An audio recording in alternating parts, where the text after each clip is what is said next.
Evening and welcome to tonight's Ask the Farmer Q&A session. My name is Bridget Barry and I coordinate Farming for Nature. Farming for Nature was set up to enhance and encourage farmers that farm or wish to farm more for nature.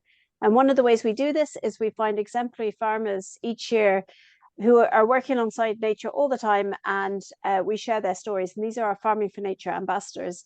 This Q&A session is a great way to hear from our ambassadors and ask your pressing questions on what they do and how they do it.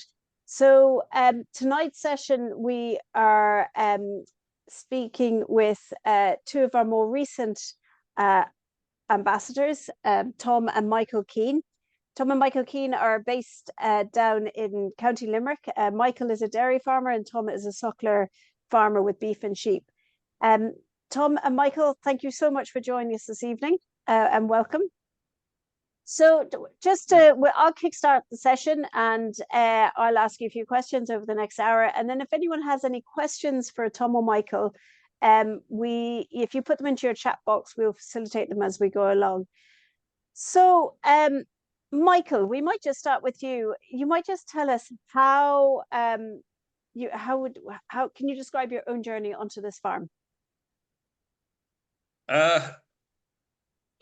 Well, a dairy farm has in operation for the last, since I suppose early 1960s, late 50s, early 60s.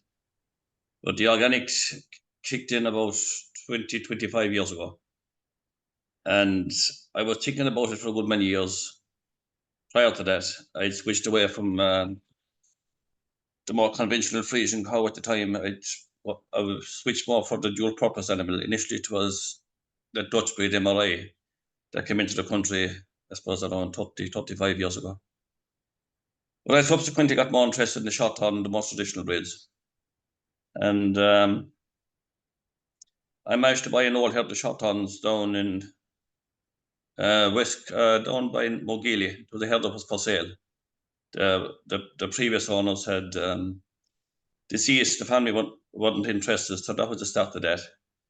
And it coincided in with the land being designated SLC along the Shannon Estuary.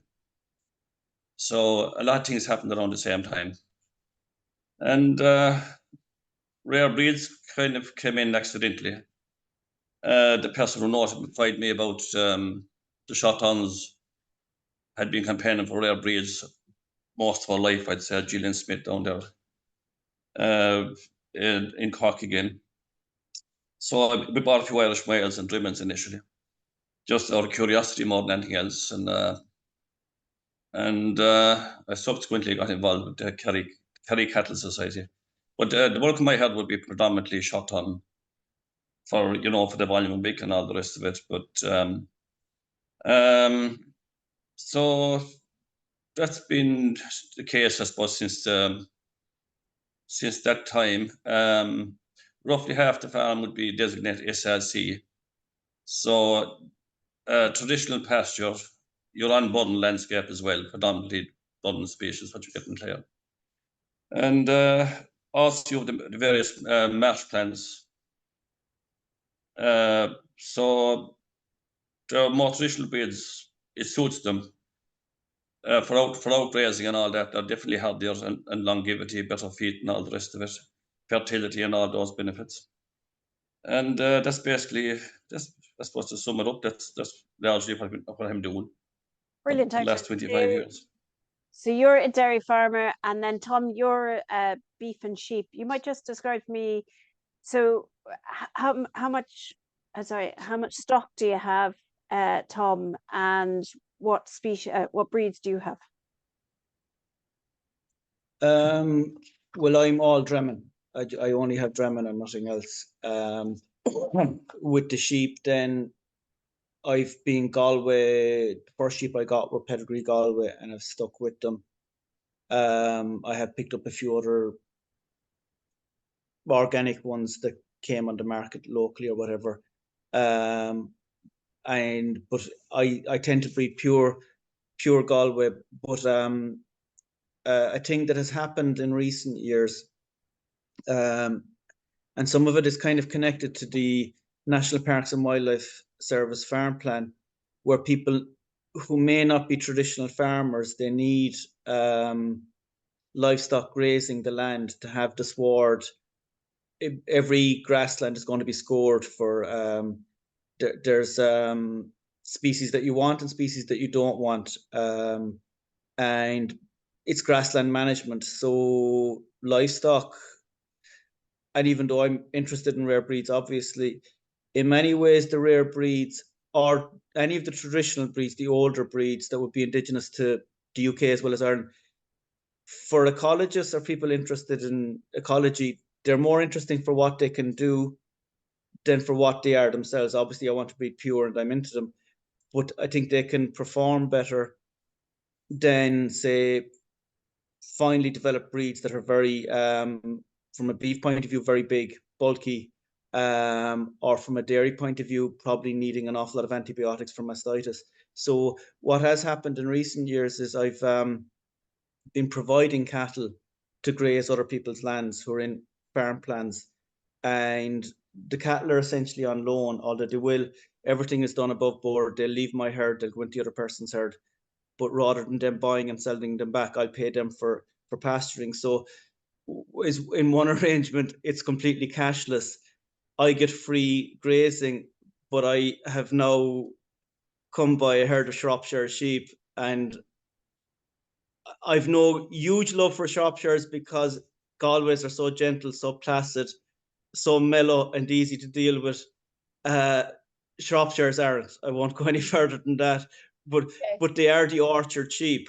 And I suppose I'm involved in rare breed conservation, and National Parks and Wildlife Service asked us a number of years ago if we put together a website that they would fund it to try and match breeds and species with the different ecosystems and how what suits where. So a Shropshire is actually an orchard sheep. So they'll graze the grass without attacking the trees. So I've got Shropshires for the sole reason that part of the year they're in another man who's also organic, and they're grazing an acre of a walled garden, which is a lot of lawn mowing otherwise, but I get free grazing. So that's how I have Shropshire, but really it's Galway and it's Droimeann. And the stocking rate is quite low and will probably get a little bit lower because the Droimeann is still in the process of preservation. They weren't recognised as a breed until 2016. There isn't a herd book since 2000, only since 2018. We got indigenous status 2020, but most of the cattle in the herd book would be supplementary register rather than pedigree register, so they're still breeding back to purity. So you don't really know what you have in terms of purity until you've got DNA testing. So I was caught in a bind for a number of years. I was keeping male animals intact, waiting for DNA results. COVID kind of skewed things with laboratories and delayed testing and everything because labs are under pressure. So I'm in a much better place stocking wise now, and also I think that allows me to manage the land a bit better. So that's where that is. Because you have quite an unusual site in the sense that you're tidal, you're on the estuary, so you a lot like part of your land is salt marshes and stuff like that. Does that influence the way you farm and influence the breeds that you have on that area of the habitats? Well, yeah, I mean, ideally grassland management, you have it compartmentalized and you've got rotational grazing. More so than Michael, I would be more tidal because the ownership is kind of a chessboard. I owned fields in the middle of his and vice versa, but we've kind of gone an east-west divide more or less because Michael needed the land near the dairy. So I've moored I've got an isthmus, which is an island in high tide of 30 acres there. And even in from that, a lot of it is covered with high tides, and tides bring seaweed up onto wire. It'll earth wire, it will knock wire. So I can only ever make a few divides. Michael is in a happier situation because he's more I suppose, that little bit higher. So that obviously alters your grazing regime, but I suppose you don't want very heavy cattle, and they're less managed, so you're probably better off with an animal that doesn't need so much mollycoddling as well. Well, the sheep love the salt marsh, and it gives a nice flavour to the meat as well, which is Interesting. another Yeah. bonus as well. Yeah, marsh. What's the sheep in England? The Romney marsh sheep, you know. And Michael, you mentioned, sorry, you mentioned earlier that, you know, you have a lot of species there. It's kind of a burn landscape and stuff. So you out graze in the winter as well, like they do in the burn, or how's your grazing system work in the winter time? They have access to about 15 acres, I suppose. But they also have access to the sheds if the weather turns bad, and they're fed on a concrete yard and all that. But they're the best of both worlds, really. Mhm. They can come and go, and preferably they'd rather be outdoors most of the time. Because in Even in the cold weather wouldn't bother. You know, once you have good hedgerows and all that, cattle would rather be outdoors. They look better as well than cattle who are in for the winter. yeah, I see what you mean. They've kind of got better condition. Mhm. Because in your video you were mentioning how, you know, you have the same amount of species nearly as the burn, except the gentian. Do you As think far as I know, that's the only one, but I might be wrong on that. But yeah, we've had lots of walks over the years with various people who are, you know, ecologists and all the rest of it. So that's the little flower thing to flowers in April, as far as I know. But that's the one we don't have anyway, definitely. do you think, Yeah. do you wonder if it's because you've got your shorthorn dairy and, you know, you've got your Droimeann and stuff, whether it's the species, the breed of animal you have as well compared to your neighbors, or would you have, do you think, a similar kind of data set of species as your neighbor? Well, my neighbours would be conventional farmers, I'd say, for the most part. So they're probably reseeding and all the rest of it. You know, spraying and what have you. So they wouldn't. I don't know what the diversity would be like in their farms. Yeah. All depends how intensive they are, I presume. You know. Yeah. You know, I suppose it all depends on. Well, I'd say a lot of the topography, it's only with the really, really massive machines on tracks that people have been able to alter. Like there's some land that's so craggy that there isn't really anything you can do. Like some of the more species-rich land we actually lease from a factory next to us. And I know NPWS did a video there about a year and a half ago because the devil's spit scabious, it was just like a sea of purple. It was, I'd never seen it like that. And that's not actually owned by us, it's farmed by us. But because it's owned by a factory and they're not farmers, but it's just a land bank and they'd rather it was managed right. And actually it is designated now as well. But land like that would always have to have been kind of managed kindly enough. You wouldn't want the scrub taking over so you wouldn't have grazing, which would also be good for the ecology, because if you want all of the orchids and all of the rest, the other species that you have there. So, but what is happening, say a little bit further inland from us, where you still would have the calcareous grassland, it wouldn't be designated. So some of that has been really bulldozed to within an inch of its life. So the designated land along the estuary is probably safe enough from that point of view. So we're probably more tidal than most people. So we probably have that. Like Michael on his land has got a brackish lagoon on karst, which is quite a rare habitat. So that's a mixture of salt and fresh water. There's a cockle that's totally, it's a species just for that. So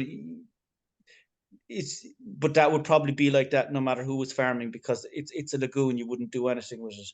But the other thing that is a feature on our land is the invasives, the Spartina. We know it as rice grass. and it's just, I'd say in the course of my life, the creek in front of our house, I'd say it's doubled in area. Cattle grazing it will retard its growth, but it's still growing anyway. So it was introduced, I think, well over a century ago. I think the thinking at the time is it builds up the mud base. The thought is a way of reclaiming tidal land. Maybe it was experimental. I think it was an idea they had from Holland in the early 1900s, but it's now considered an invasive species. You know. Okay, so But having said that, birds nest and all the rest of it, so, you know. Yeah, so it does provide a habitat. It's just what you were saying there a minute ago, Tom, about like, you know, you've chosen your breeds not necessarily for the produce they're producing, but more the kind of ecosystem services they're producing for the habitats and stuff like that. And as a farmer, you see that as an avenue. But going into like the sheep taste better because of the salts. Like, how is your meat and how is your milk, Michael, from the Shorthorn? Maybe you'd start first, Tom. How's your meat from the Droimeann? Well, my cows wouldn't really have access to the Thorn Marsh for my own convenience. So, my younger animals would, but no, I don't know. Would it affect the taste of the milk? It probably would. But for my own convenience, I'd rather keep them away from the marsh as regards rounding them up and all the rest of it. So Tom is more the marsh man than me. You know. Oh, sorry, I meant his just the cattle don't have fact to be rounded up. I meant, sorry, the fact it's a Shorthorn. How is the milk? Like, are they good milk producers? Well, see, today's Shorthorn compared to the Shorthorn of old is a totally different animal because they're not as traditional as they used to be. There's been a lot of improvements made in them, you know. I think there's been blending with red and white Holstein and all the rest of it. But it's very hard to get the old traditional Shorthorn anymore. They're almost gone, I'd imagine. So mine would be probably a mixture of old Shorthorn, but because it's almost next to impossible to access very traditional Shorthorn bulls, I haven't really done it. So the old breeds really would be the Droimeann or Kerry, you know, of the rare native Irish breeds, you know. So, and a few hybrids as well with the Shorthorn, you know. But you know, but overall, I suppose the Shorthorn would have the higher yield of milk more so than the Shorthorn or I mean the Kerry and the Droimeann. But some of the crossbred ones would be up there with the Shorthorn, you know, the Kerry Shorthorn cross or the Droimeann Shorthorn cross would be quite a good animal. Plus the Droimeann, as rare breeds go, the Droimeann is probably the largest of them, I would imagine, you know, compared to the Irish Mile or the Kerry or whatever. I don't have Irish Mile, but we had one time, but the years were very low, so I moved on from them. The Kerry can be a mixed bag. You can get very good Kerrys, and because very few people make them anymore, you really don't know what you have until you start making them. And I've had some very good ones, but I've had ones that weren't good enough, and just moved them on again. You know, that's all you can do. But from a point of view of hardiness and all the rest of it, I sold one Kerry cow a couple of years ago to a man in Clare. He told me she'd have, so she's 21 years of age. I sold her because she was 60 and she was getting old. So, you know, they'll just go on and on and on. Whereas a modern Holstein, I think after a few lactations, that's the end of them. Yeah. You make it 4 or 5 lactations and that's it. But yeah, sure. And so you sell to the little milk company, but you were saying in the video that a lot of it is exported. I was interested by that. Well, little milk company exports most of its cheese, you know. The problem is we don't have enough milk. Initially it was 10 farmers, but I think most of them are retired at this stage. So we're buying it off other farmers who come on stream, but overall you don't have a huge amount of organic dairy farmers, and then there's more players in the field now. You know, Dinisk was always there, but I'll go back to first of them. But you have Oriva and the Village Dairy in Carlow, probably a few more. So you know, the volume isn't there. That's about the whole of it. But I think if the volume was there, there's huge demand for it. It goes mainly to 4 countries in Europe. I'd say there must massive. I'm Yeah, you surprised there's know. not a massive demand for it in Ireland without having to export it. Yeah. Well, people often ask me about it, but you know, it's just we just don't have enough of it. That's the problem. Mm. You know, but hopefully that will change going ahead. Like, you know. Yeah. And see, most dairy farmers, when the price of milk dropped a few years ago, a few more fellas looked at the organic option in dairy, but price came up again, and so I think people changed their mind again in the meantime. They went back to stay conventional and all the rest of it. Mm. So, you know, but yeah, I suppose of all the organic sectors, I suppose dairy has the fewest members. You know, that's, you know, Yeah. we're few and far between them. I'm afraid we're scattered. Yeah. I know that is. We'll come back to that in a while, actually, because it's an interesting point. Tom, and how about you? I mean, you with your suckler herd that you have, do you finish to beef? You don't, do you? You're just suckler, is it? I tend not to. I did have a few free martins there some years back, and I just kept them, but and finished just for our own use. I'd be kind of curious. There is the Droimeann Society there's a beef marketing group there, and there's a few people who would be passionate about that and would have a certain skill set, and that they would have contacts within the whole high end, actually, chef world, the hospitality sector. So there's actually a few animals being butchered in the near future, and just to try that out. I would be like, I just really like breeding them. It's kind of my passion lies in kind of keeping them, and even what I've done is I've kept on to older cows that wouldn't be as pure as their daughters, because when we started, we didn't really know what we were doing, because there was no real DNA analysis. But we know how pure everything is now. But rather than selling a cow who would have a purer daughter, I'd be happy for her pure daughter to go to another breeder who's maybe starting out. Because the older cows, they came from different sources. So even a cow that might be only 60%, but that 60% might be unrelated to anything other than her own progeny.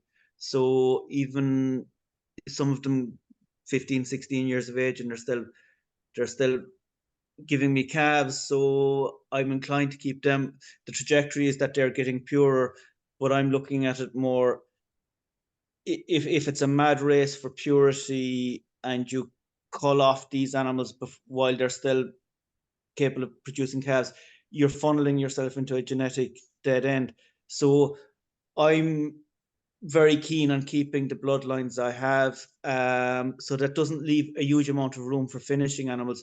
But I would like to maybe finish a few and just see about the salt marsh. I know that in continental Europe, salt marsh meat does have a premium, but I'd be curious just to see. But I don't know.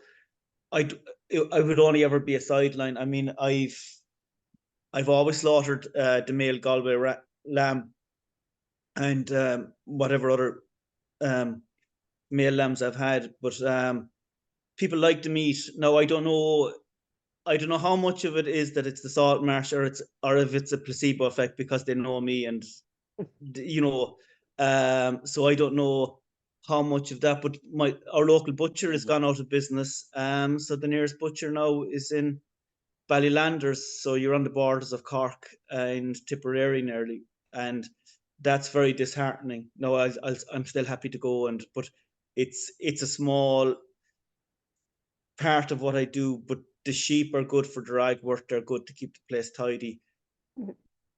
But I'm primarily a cattle farmer who kind of has a few sheep. But if I was at sheep all my life, I wouldn't learn as much as people who've grown up with sheep, because I only got sheep just over 20 years ago. They're nice to have, but I'm primarily cattle.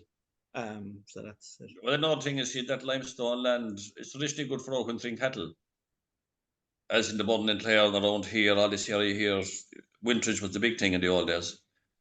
But then once you took the animal off the winterage onto the better lands, maybe up the Midlands, within 6 or 7 weeks they turned inside out. It's better for finishing cattle. I'd say the land here mightn't be the best for finishing cattle, but definitely for overwintering. You know, that was the way it was done traditionally. And tell me, But why that's a did you? sideline to me because, yeah. Oh, sorry. Why you changed to organics in the early 2000s, and why did you do it? Or Well, I was reading up about it. I was reading books on John Seymour and various other people, and then when the land was designated as a SC, it made it very easy to do it because half the land was designated as a SC. So, you know, so it gave me the. Actually, look, I says, you know, because often you have the various detractors. People back in that time, you were considered a bit odd if you even thought about going organic. It wasn't the thing to do, you know. So, you know, and then I suppose back in your head in case it don't work out, you know, but at least you just to fall back and actually I had no choice, you know, and away I went anyway. We have never looked back really, but happy enough, just worked out very well. It's like And you I say, wouldn't it's a small pool of dairy farmers as well, the organic area. If there's any questions for Michael and Tom, please put it in the chat box, and then we can ask them as we go along. So, Tom, you also have a micro nursery on your site. Do you want to tell us a bit about that and what it means to you? That's yeah, it's kind of more of a concept than anything else. I've just been growing trees from seed, kind of as a kind of an out of control hobby for about 25 years. But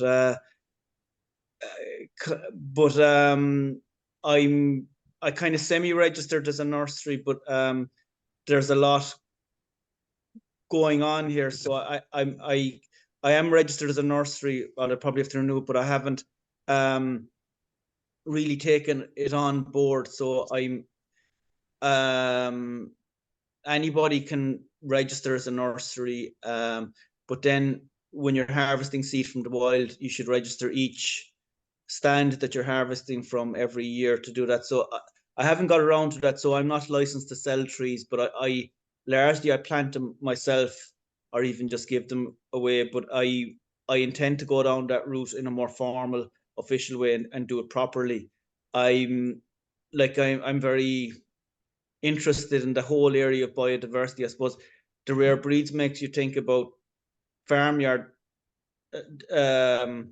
farmed biodiversity, but I suppose really what's far more pressing is the wildlife, flora and fauna, and even the confusion that's out there. Like for a lay person with trees, because I'm not trained, I would know more than most, but I only found it a few months ago, the difference between origin and provenance, that unless a tree has Irish origin, it can have come from anywhere. You can still import a tree and grow it on a nursery for a year, and you can call it Irish provenance, which I think is so. I'm very much would like that people would be harvesting and planting trees that originated in their area from old stands, that they're not harvesting from something that was imported and planted at some stage, because I think we don't really understand the genetic variation of what came here after the last ice age is compared to what's on the main continental shelf. And that's to say nothing about the biosecurity of importing with ash dieback, fire blight and all the rest of it. The authorities could be a bit more proactive in terms of biosecurity, and that's putting it mildly. But I think there's a lot of confusion. So I'm hoping to go down that route. It's just I've been kind of sidetracked in a lot of ways, because the house that we're in now, it's a 17th century house on a medieval footprint. It's flooding like it never did before. We're on the estuary, and so we're seeing different patterns of how the water table reacts to the aquifer and also the estuary. So that's kind of taken up a lot of my time. But yeah, the nurseries where I really want to go when time permits. Yeah, fair enough. I mean, that's a challenge, the whole climate kind of adaptation, I suppose. So there's a question here from Bernie O'Riordan. Other than Shropshire, are there any other sheep breeds that don't eat trees? Do your Galway eat the trees? Shropshire are really the breed for orchards. There's a booklet, you can get it online. It's 2 crops from 1 acre. It's by the Shropshire Sheep Society. And see, we probably got a bad experience with them. These came off a mountain in Sligo, and they possibly had never seen a human until the day that they were loaded up and came down here. So you probably get more manageable Shropshires than we have. I don't want to damn them. They do a job, and they're the breed that are I don't really know. And the man that has the orchard, he says small trees would still need to be well fenced off, but once they're of a certain size, the sheep don't bother them. So Galways are just the gentlest, kindest, most easily manageable. They literally want to be starving to go into the neighbours, no matter how bad your fences are. They're just a pleasure to deal with. But the orchard sheep is the Shropshire. Okay, And fair probably there's probably quieter ones than the ones I have. So I think you answered this question because Michelle Gunters had just asked, would the Shropshire sheep eat very young fruit trees, i.e. 2 years old, or leave it, or is it just that they don't eat mature trees? And I think you just said that you kind of do have to protect the younger trees. And so another question here from Michael Keane is, when do you graze the pasture with the devil's scabious, devil's bit scabious? yeah, and again, that's the land owned. Where it grows really profusely is that's the land owned by the factory. So usually I would put cattle out there around April, and they'd come in about Octoberish, weather dependent and grass dependent. So our land on the shore is SAC SPA. I think that land is NHA. That was another designation. So it's summertime grazing only. Yeah. Fair enough. So Michael, as a dairy farmer, have you added much more nature to your land? I mean, it sounds like there's a lot of nature there anyway, but is there any other kind of things that you've done for nature on your land? Well, I planted in away more trees along the field boundaries and boundary of the farm. I've stitched in a lot of hazel, ash, trees associated mainly with limestone land, predominantly, and a few wild crab apples and I think no. That'd be the main trees I've planted in, especially hazel, because hazel goes very well on the limestone, you know. And Tom, So we're no, hoping sorry. the old red squill will show up at some stage. He's in the vicinity, but not actually our area, but at some stage he'll probably show up at some stage, you know, hopefully. Great. You know. As you talking which, Tom, what's the most memorable species that you feel that you've seen on your land? You were mentioning something to me earlier before we came online. The eagle. Well, yeah, the white-tailed sea eagle. I got a few nice videos there about a month ago. We had a porpoise washed up nearly 30 years ago. Well, you get the dolphins out in the estuary and all that, and the common or the grey seal. And there's a humpback whale around a week ago, but not up as far as where we are, further west, I think. I presume he's gone at this stage, but anyway. Yeah, and there was a fish that I found in the field about 150 yards from the shore one time, and I just put him in the freezer waiting for identification. But a man called Jeff Oliver, every 6 years he does a survey of the brackish lagoons in Michael, and he identified him as a triggerfish, which I think comes from more tropical waters, but they are coming up in the currents more and more. So he'd probably been, something had probably taken him out of the water and then just dropped him. But I suppose the white-tailed sea eagle was, and they're called a barn door and wings, and when you see one, you know why. they're massive, but Well, it's beautiful to they've see. been released and they've been bred in the estuary as well back near Talbot, and they've been released on television there lately. I think it was nationwide. So they're started to get more numerous. And that kind of leads on to another question, actually. When you were talking about the triggerfishes, Sean O'Farrell has asked, are you noticing any trends of impacts of climate change on plant and insect interactions? I can't say I have, to be honest with it. Things are broadly the same. I've seen no species dying out or anything like that, but apart from the ash dieback, we're not that badly affected compared to other places. You know, so no, nothing comes to mind. Yeah, I suppose in the 80s, all the elms went, but at least they keep on growing from suckers, and they grow so far and they die. You're hoping that ultimately an immunity will build up and they'll grow to full size, but the ash is now going, so that's depressing. And there was, but those islands, the Trummeras, their islands there, actually the Irish Examiner did a feature on them there. They were doing the islands of Ireland there a few years ago, but they're just off a Hanish, and there was farmed oysters there, so they've naturalized the place, because I don't know if the native oyster is extinct. If you were digging, you'd find the shells, but I've never seen them. But now you're seeing the farm. Now I think the fish farming has gone, but the oysters have naturalized. And so, like I said, the Spartina has probably in the creek in front of the house is probably doubled in size in my lifetime, in 55 years. So, how much of that is climate? There's other factors that play. And it's just, you asked Michael about what he's done in terms of diversity. What we both do is we stitch trees into scrub. Hedgerows.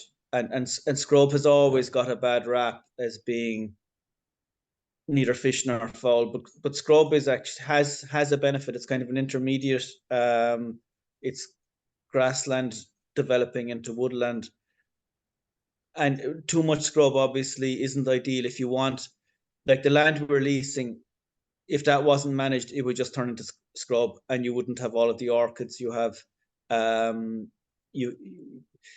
Michael has got the bee orchid in one part of one field every year, and it's nowhere else. But the land, say, that we're leasing, the primroses, the cowslips in the spring, and then it's butterfly orchids and a few other varieties. I don't know. You've got the Carlin thistle, you've got devil's bit scabious, but if you allowed the scrub to take over, there would be far less of them. But rather than clearing scrub, sometimes it's nice to stitch trees in and let the scrub act as a hair guard, as a guard against cows or whatever, and just let them go. And I did this in a large scale in one spot about under 20 years ago, but it was the worst possible year. It was 2006, was an awful drought year.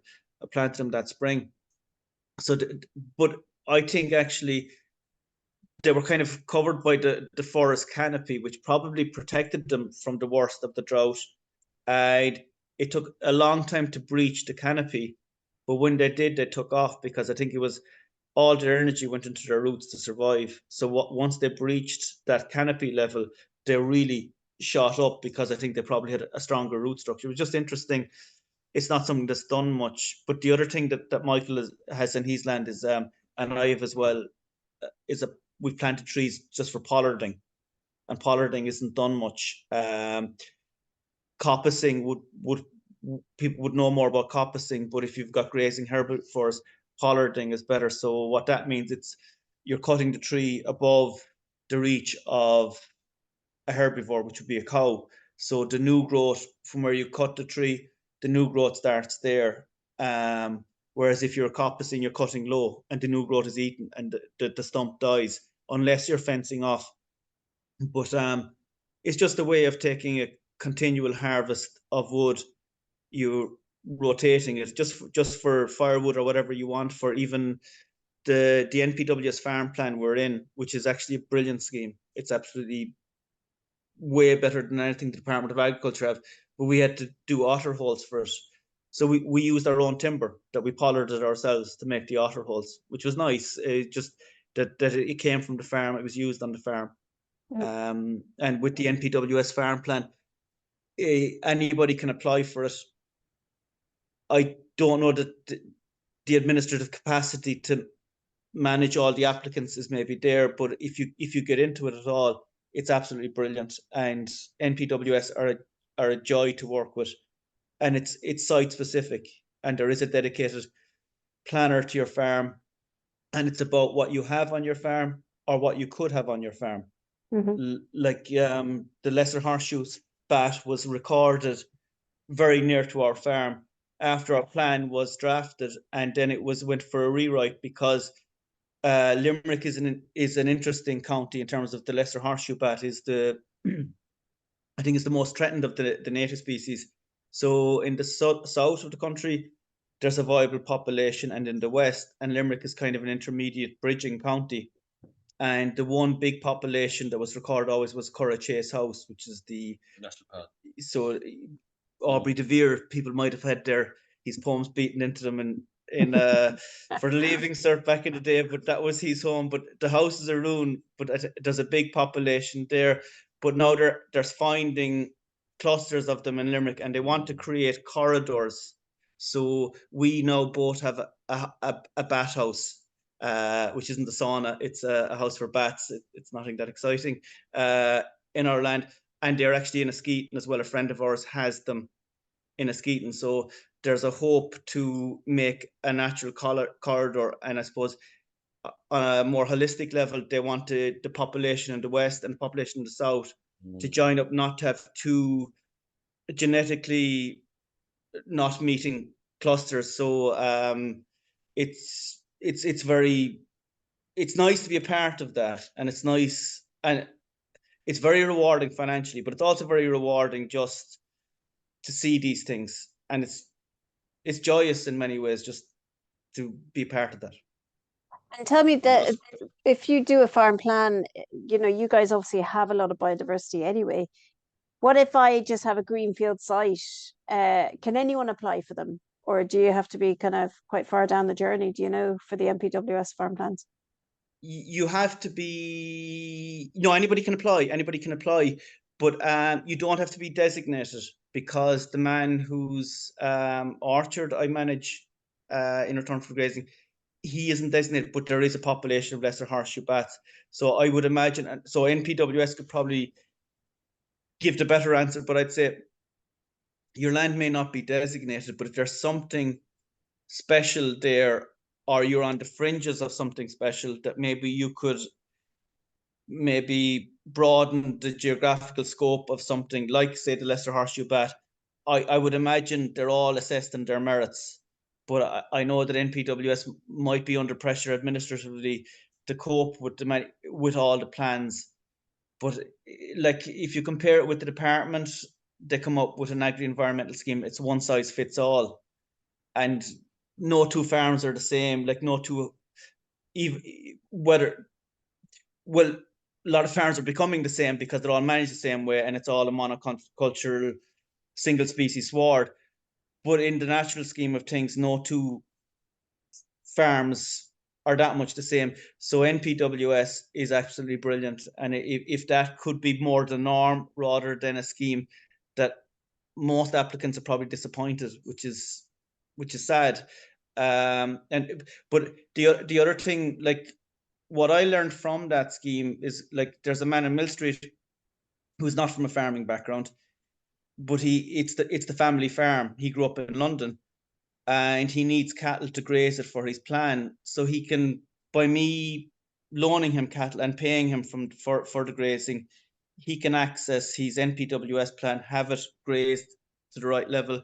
He can get his area of natural constraint grant. He can get his organic grant, and I get back better cattle than I give him, or else they might not come back to me. I might sell them from his farm. And what I think is happening is there's a generational change nobody under a certain age is full-time farming that isn't dairying, but people have an attachment to the land. And I think if you lease land, you could have a succession of very unsatisfactory tenants and all of your entitlements are gone. It just so happens that the people I'm dealing with are through farm plans. But I think some people will want cattle without necessarily having to buy them. And that, whether that's through an NPWS plan or not, or people who are kind of want to retire and maybe hoping that in 10 years' time, their children will take over the farm and maybe a deal can be done that, but by not leasing the land, they still get all of their entitlements. Now, the NPWS plan is even better again if you're in that, but I think there's a very valuable conversation that could be had. Yeah, there's definitely something there that kind of lots of the dots could be joined for people, because like you say, it's becoming a common problem. Just onto some questions here on the screen. Julie Taylor has asked, does the summer grazing on the factory lands knock back the devil's bit scabious? Is it not, as it is late flowering? No, it was the first week in September 2023 NPWS came down. I went out one day and it was like Monet sunflowers, except that for sunflowers it was devil's bit scabious. It was like a haze of purple. Like, I couldn't believe it. So I took a few pictures and videos, and NPWS said, come on, we'll go out and we'll take a video of it, which they put up on Twitter. But no, the cattle didn't knock it back. I suppose it wouldn't be overgrazed, and it was one specific section of that land where it was. Yeah, no, that. And if the cattle weren't there, that would probably have all turned into scrub. So I think rather than cattle knocking it back, they open it up for it to grow, really. But the stocking density, like the thing about, and again, when NPWS asked the Irish Native Rare Breed Society to do to match breeds and species with land types, I suppose the stocking density and the seasonality of grazing are crucial as well. I mean, and you could manage Droimeanns as badly as any breed by having too many of them or too few of them, or having them the wrong time of year. And the other people I haven't mentioned, but Sean Sheehy, who's a local man, he has the Apis melliferus, the black bee, and he has them more on Michael's than on mine. And again, they're not a breed, they're a subspecies, but it's great to see people with them, because there's no law against importing bees of different genetic compositions. So I think we're delighted to have Sean here. Well, the honey from the area, they done a test in the organic culture drug color. They found the honey from this area was the best. Maybe it's because of the diversity of the flower life or whatever, you know, who knows? Brilliant. We done well anyway. And because you're quite low down as well, like you're not up in the highlands as well, so it's kind of probably a bit warmer. Quick question there, just the website. You mentioned it earlier, the website, where you've done all this research and you've matched your heritage breeds with their habitats and stuff. What's it called if people want to look it up? INRBS.ie. It's an acronym, Irish Native Rare Breed Society. Now, we did it on a shoestring, and as a society we're kind of struggling because it's voluntary. A lot more could be done, and if we'd be happy for volunteers to come on board.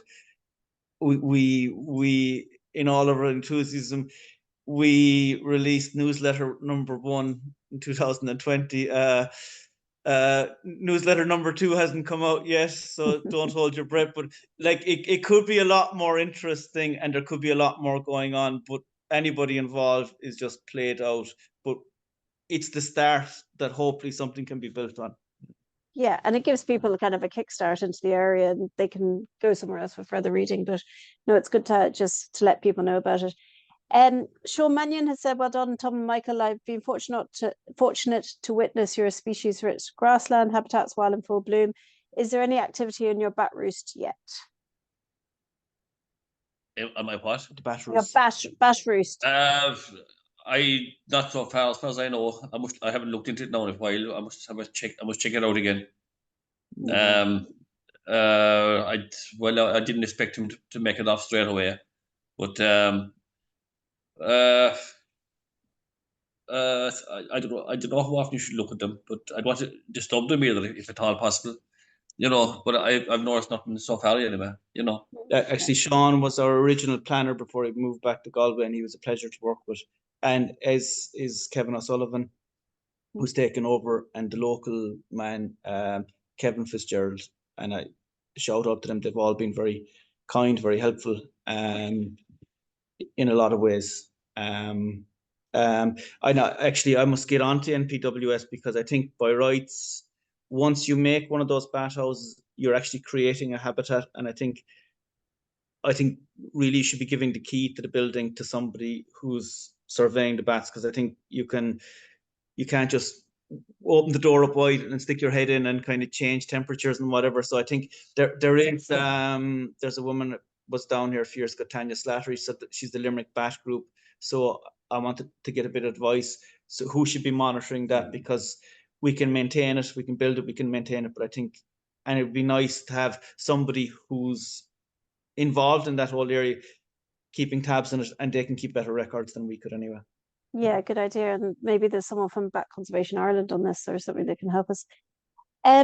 So do you guys feel there's like an educational side to what you do? Like, do you speak to your neighbors and other peers about how you're managing your land, and also, on the breeds, and also just the species grassland and what you're doing? Or do you keep it to yourselves, or do you feel that Oh God, no.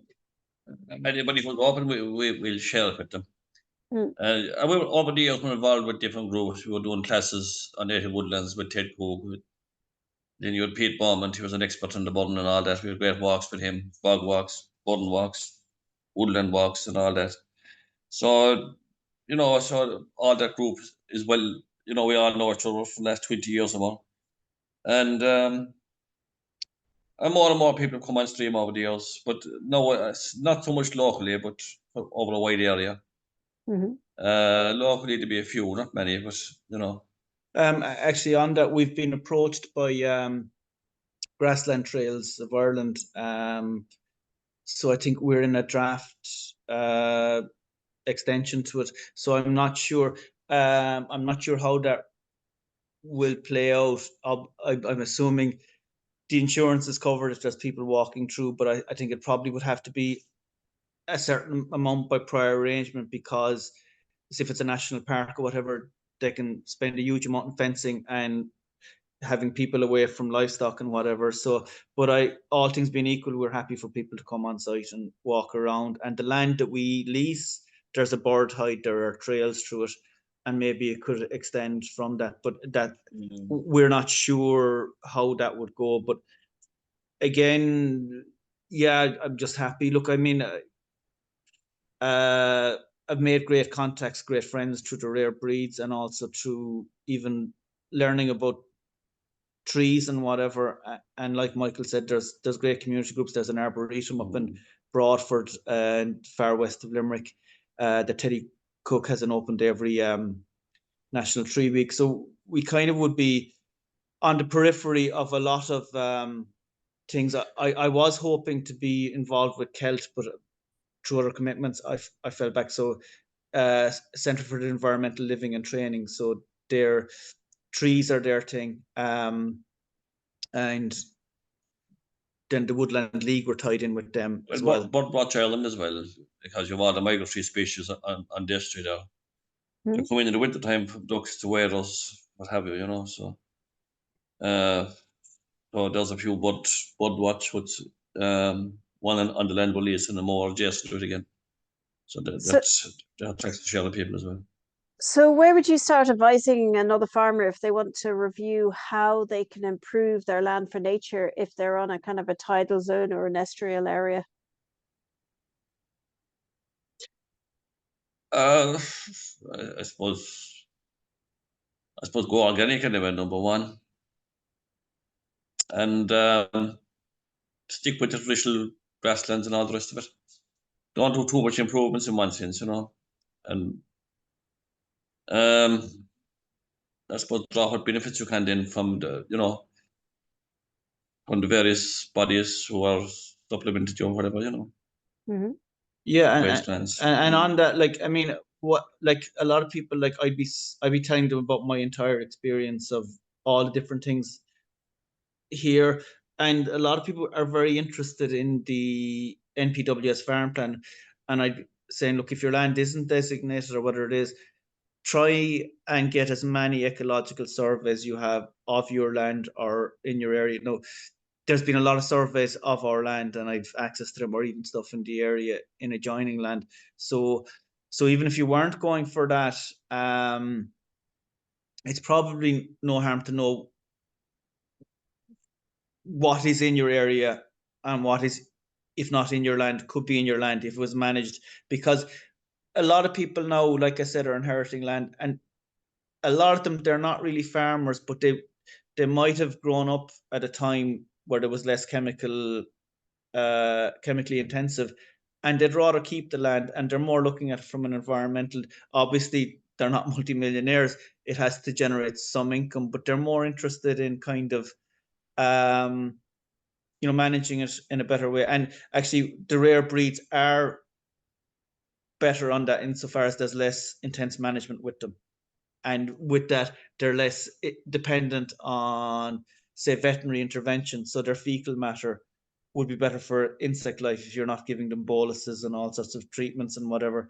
So, but I suppose you have to look at what you have and what's around you, and talk to whoever is around you to see what your land potentially is or what it could be. And like, I get phone calls to the rare breeds or whatever, and a lot of it is about networking and putting some people in contact with other people. So that's kind of how I see my role in a lot of what I do. Brilliant. So Kate McInerney here has said, we're still waiting for the lesser horseshoe bat to move into bat houses in East Limerick that farmers have built there under an EIP with us.